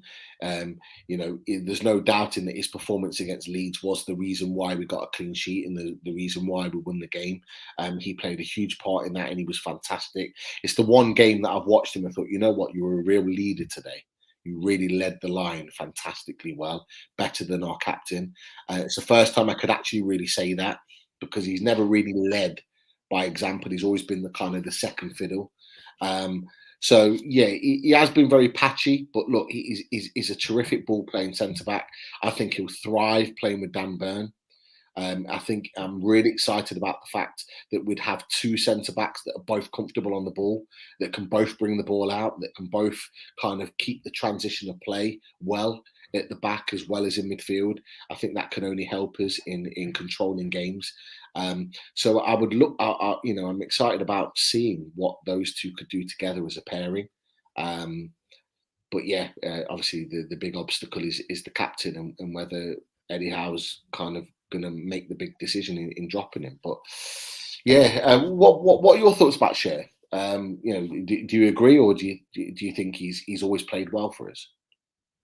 I've always been a Schar fan, and I think that's because he offers something different to what we already have within the defence, because he's the only player that we really have that will go out into that midfield. He's got a fantastic shot on him, and obviously I've seen him score goals for Newcastle. One sticks out in my mind. He scored from the halfway line against Burnley a couple of seasons ago. I think it was Rafa's final season, and that goal is probably one of the best I've ever seen. So I think he offers something different. I think the only problem that I have with Fabian Schar is his attitude. I'm very worried sometimes when he's on the pitch that he is going to get booked, he is going to get a red card, he'll get sent off, because he has got that kind of fiery temper, which can be a good thing in some stages, when you want that push, you want that motivation. But on the other hand, it's a massive risk, because you're just constantly thinking at any point this player could get sent off. But against Leeds and the past couple of games, I think he's massively stepped up, being the best player in that defence. And I do agree to an extent with what Luke said. The players that he plays with, that is a problem, because overall the defence has been poor. You mentioned Kieran Clark, you mentioned Jamal Lewis. It's not easy to play with those players, and I do feel sorry for him to an extent. And then Paul's gone along and said Schar and Burn have to start alongside each other and leave Lascelles in the car park. I think a lot of fans don't want to see Lascelles playing, and I'm certainly one of those fans. What formation would you play against Everton, and who would you have in that defence? Personally, I think we need to get away from playing three at the back. Three at the back only suits one player, and that's Lascelles. But look, our future is, without sounding too disrespectful, our future is beyond Jamal Lascelles, and I think we need to look forward now. I said the same about Isaac Hayden. Not being in the squad. Obviously, he's injured for most of the season anyway, which it makes sense. But we need to look beyond those players now, professional or not. We've got better players in the team. And we need to utilise that. We need to move forward with that. So going with Dan Burn and Schar is the best way. Look, Lascelles can still lead from the sidelines. He'll still lead in the changing rooms. He'll still have an impact in games, with his encouragement and things off the sides. But more so than anything, I think he needs to be taken out the firing line, because I think every little mistake that he makes, he gets scrutinised massively by the fans, and I don't think that's good for him or his confidence. People have said about Jamal Lascelles about, why is he not led on the pitch? I've had conversations with Martin unloaded so many times about this, because he doesn't rate him at all. But when you're a captain and you're expected to lead, but in your mind you're not confident in your own ability at that time, it's very hard to do both. So I'm watching Lascelles, and I'm watching him play, and you can see that he's so focused on playing well and making sure that his game is spot on. But when you're doing that, you can't then lead anybody else, because when you're confident in yourself, you know that you're good and you know that you're playing well, you're able to then lead everyone else. You're able to then see other things that are happening. And that's what a captain's ability is about. But he's low confidence at the moment, so he's not been able to do the other things. And that's why Trippier coming in has been so important. But Burn, Schar, it has to be a back four now. We've got Targett, we've got Trippier, we've got two ball-playing centre-backs that are both comfortable on the ball. We've got, a fantastic goalkeeper, an experienced goalkeeper at the back, who will benefit from having a defence that he's comfortable playing, that are playing in front of him. I just think we need to look forward now in a more positive light. So you want to see Lascelles drop from the side. The difference is, do you think he'll be dropped from the side? No, that's the frustrating thing about it, is that I fully expect him to start, and I get it from a certain point, because like dropping your captain, who, from what we're told, is a massive influence in the back, in the changing rooms, behind the scenes. Lascelles is a massive influence, so to do that could ruffle some feathers. So I understand why Eddie Howe doesn't want to maybe make that decision, because it might ruffle some feathers from that perspective. So I do get it, but. I just think Eddie Howe needs to bite the bullet for the benefit of the team on the pitch during match days. I just think that he does. But what we think and what happens is two completely different things. So I think we can only hope that team sheet says something that we're liking tomorrow night. Yeah, I can't disagree, Pete. I think you're so right. I think most fans want to see Lascelles drop from that side, but I just can't see it happening. And it'll be very interesting to see that lineup and that team sheet, like you said, against Everton tomorrow night, because I think for the first time in a long time, we don't know what's going to happen. Will he put all the 5 new signings in? Will he not? I mean, there's so many questions to be asked. I'm looking forward to it, that's for sure. We say this, and can you imagine if literally like most of them are on the bench, we've got a 5 at the back, Lascelles, it would be awful. That's what I'm hoping doesn't happen. Yeah, that's worst case scenario, definitely. Yeah, definitely. I'm hoping Eddie Howe's not like that. I wouldn't put it past Steve Bruce, but we're hoping Eddie Howe doesn't do that. You touched on Isaac Hayden before, and I don't know if you saw his statement that he put out about being left out of the 25-man squad, but I'd like to commend him for that, because I thought the attitude that he showed was excellent, saying, I'll be cheering the team on, I'll come back better, I'll come back stronger, and I'll still be, cheering on the team and trying to give it my all, even though I'm not able to do anything physically in the side. Yeah, you know what? When it dropped, I didn't expect anything less from him. A proper, true professional, well-grounded, just a generally really nice lad. So I fully expected that. He's a professional lad. He knows the score. And you know what I took from that is that he understood why he was dropped out of the squad. I think the reason why he did that, you didn't get anything from Kieran Clark, you didn't get anything from Jamal Lewis, but I think he's clearly had a conversation with Eddie Howe, and it's as if he's gone, you know what, like, I get it, I understand. Like, I'm frustrated, I'm disappointed, but I get it, and I think that's why that statement's come out. Real sort of touch of class there. Look, do I think Isaac Hayden's long-term future is at Newcastle? Probably not. We've signed Bruno Guimaraes. We're probably going to sign another quality midfielder in the summer as well, which will put him further down the pecking order. So I don't see a massive future there. But look, he's been with us through our darkest era under Mike Ashley, and for that he'll go with my blessing, certainly, and it will go with massive respect, because at times where he didn't necessarily have to, he supported us. When his young child was unwell and he wanted to leave, he still gave 100% on the pitch. He still was committed to Newcastle. When that subsided, he then signed a new contract to stay at the club when he didn't have to. He had offers from everywhere. Brighton were a team that were after him, along with Palace and a number of others, and he stuck with us. You know what? Massive respect to him for that. But yeah, I think he understood why, which is why the statement came out. Yeah, and I think it's so refreshing to hear that as well from Isaac Hayden, because so often I feel like nowadays footballers, they have a bit of an attitude problem at times. You look at someone like John Joe Shelby, for example, and not to throw him under the bus because I think he's been great as of late, but across the kind of 5 or so seasons that he's played for us, I think every time something hasn't went his way, he hasn't been started in a game, he's had a massive strop and a tantrum and a moan about it. Allan Saint-Maximin's another one, complaining on the pitch, you see him whining on. Hayden's just took it on the chin and thought, you know what, I'm going to come back, I'm going to be stronger, and I'm going to just accept it and not have a big hissy fit, which I love to see, because nothing annoys me more. Yeah, that should be. Yeah, 100%, 100%. And this is a fantastic point about Bruno, when he obviously did his press conference. I watched the full 20 minutes. It was amazing. Just confirming the kind of high expectations that the new owners have and the current regime under the club, expecting to be winning the Champions League. It was one of those pinch me moments, when you think, am I hearing this right? I can't believe I support Newcastle and I'm hearing things like that.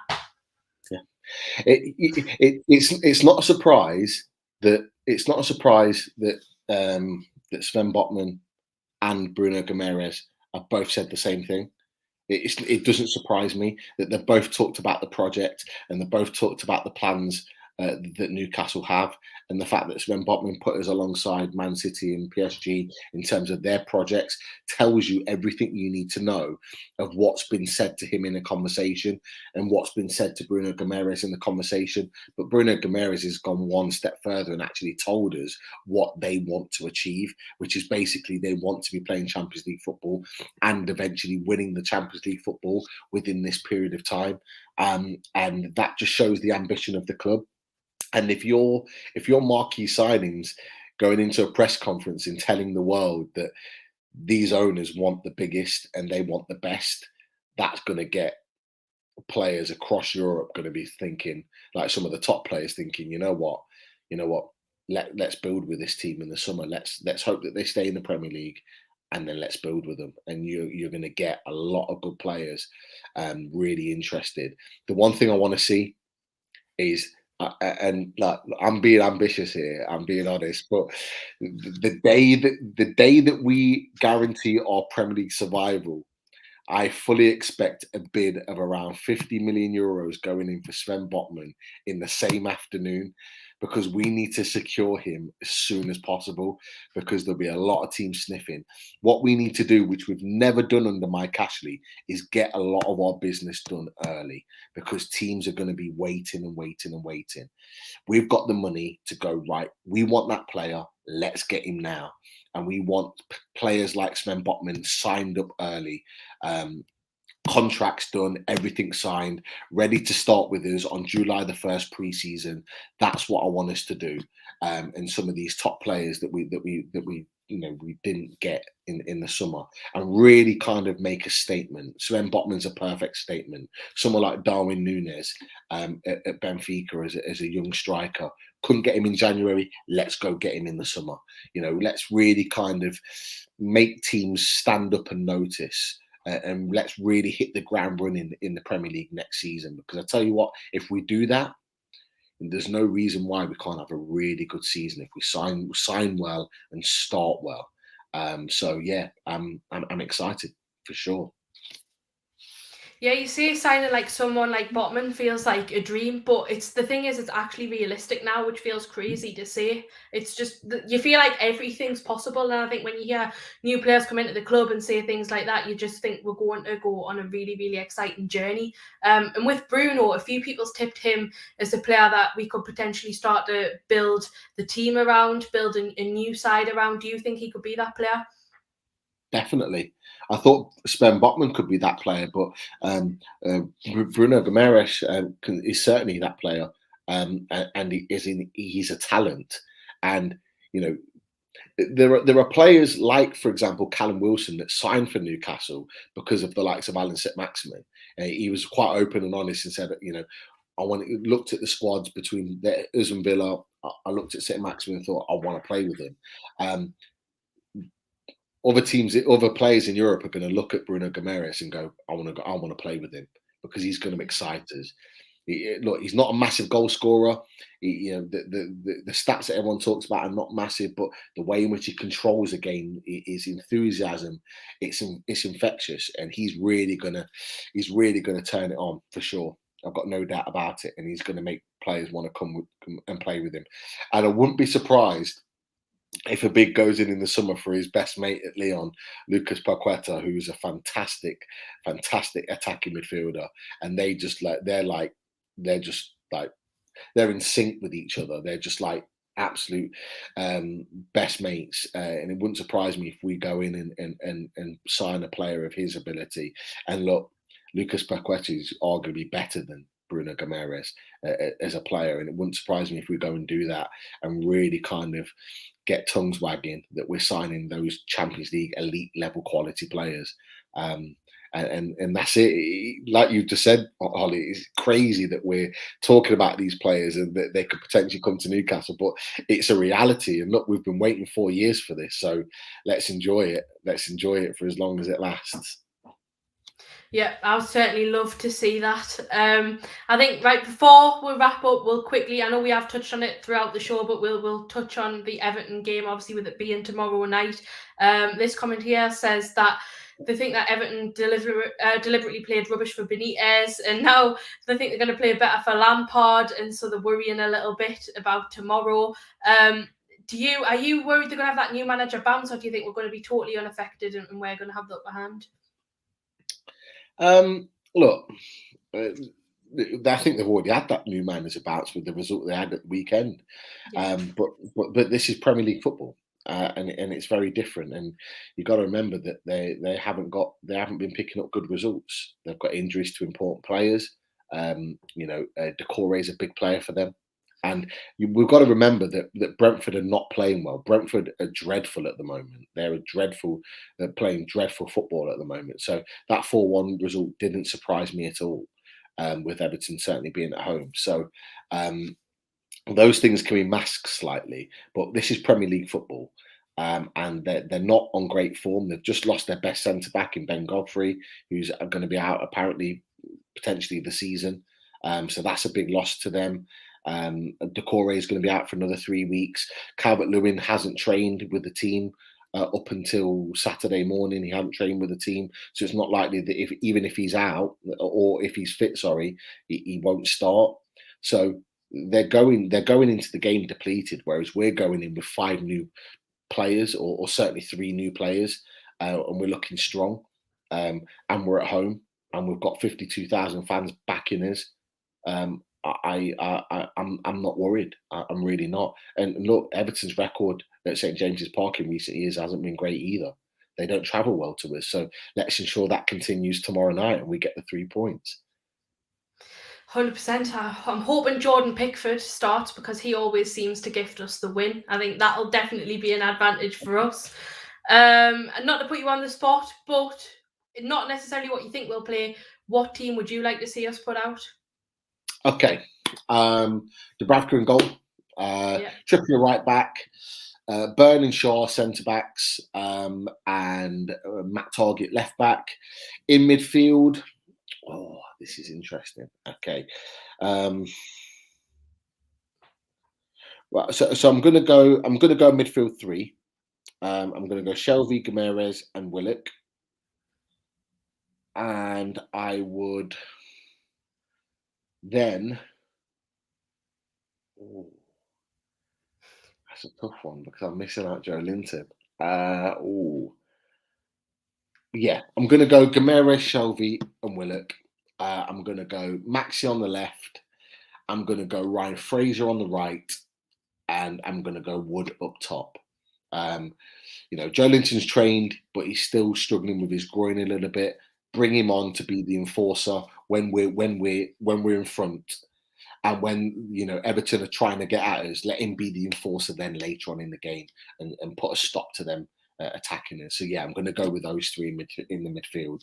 So Bruno, Shelvey, Willock is the attacking midfielder. I'm going to stick with that. Maxi, Fraser, Wood. Yeah. What about you? Very interesting that you put Willock in that side. You're putting a lot of trust in Willock there. For me, I think my defence would be pretty much identical to yours, and Dubravka in goal as well. I'd go for a 4-4-2. In the midfield, I'd have Fraser on the right, Saint-Maximin on the left, same as you. But then in the centre, I'd probably have Joe Linton and Bruno, and I wouldn't have Shelvey in that side. No, and I know that's. Yeah, he is, and I've been singing his praises ever since Howe signed because I was a Shelvey fan back in the day. He's been horrendous for a while, and now I'm delighted to see him back in good form. But I just can't find a place for him in the team, unfortunately. And then I'd go Wood and give him. Ellen Road, and now you're benching him. What's going on? Yeah, true. I do feel bad. I'll bring him on as a sub, but can we not have a 12-man side? Yeah, honestly, definitely. I wish. I think we should be allowed because we're that poor. We should be allowed an extra player. But yeah, and Willock has no place for me. I'm sorry, Willock for me is just done this season. Not at all. But in terms of scoreline, do you think it'll be a high-scoring game, or are you going for a 1-0 or a 3-0? What are you going for? 3-2. 3-2 Newcastle. Really? Yeah, I think there'll be goals in the game. I do. I just think, maybe with Burn and Schar at the back, we'll maybe be a little bit stronger. So maybe you're thinking a 3-1, but yeah, I think there'll be goals in the game tomorrow. I think it'll be quite an entertaining game. You watch it be like a 1-0 or a 0-0 now, but I've just had it in my mind that this game is going to be like a really entertaining game for goals. There'll be goals in it. Both teams will kind of just go at it. But I don't think my heart can take a 3-2, especially if we're 3-0 up and then we concede 2. No. Ideally, I want it to be like 2-0, so we're comfortable. And we're just kind of seeing out the game at 2-0. That's what I would love more than anything. But yeah, for some reason, I just think there'll be goals in it. Like Everton's defence are poor, and they've got an awful goalkeeper. And I just think that we'll score goals. I think if there's ever a time for us to score more than 1 goal with Eddie Howe in the dugout, it's tomorrow night. It has to be. Yeah. For me, my score prediction, I'm going to go 1-0 to Newcastle. Probably the first time predicting a win this season, or certainly one of the very few times. Yes, I am feeling confident. I think it's going to be a repeat of when Frank Lampard previously managed Chelsea and we beat them 1-0 in the 96th minute. I think that's what's going to happen again. I think it's going to be an extra time winner. I think it'll be absolutely bananas, but yeah, hoping we can get that win. Hoping it's not a 3-2 like you say, because I just don't think I can take that. Especially, you see, if Newcastle are 3-0 up and then we concede 2, that's not a good look. I wouldn't have the confidence we can come back from that, honestly. But yeah, good show, Holly. So I think a few people are thinking it's going to be a more a narrow scoreline, but I would like to see goals in the game be a bit more entertaining. Anyway, it's been a great show tonight. Had some great people on. Very much looking forward to the Everton game tomorrow. Been great doing the show with you, Pete, and take care. Yep. And well done. Well, fantastic for you running the show, your first one. So massive props to you. You've done a fantastic job, and you should be really happy to kick on from there. Thanks, Pete. A little bit of a slip at the start when I did forget the name of the team we were playing, but apart from that, we're all good. As long as you remember our team, none of the other teams matter, to be fair. Very true, very true. Anyway, take care and have a good night. And you, take care.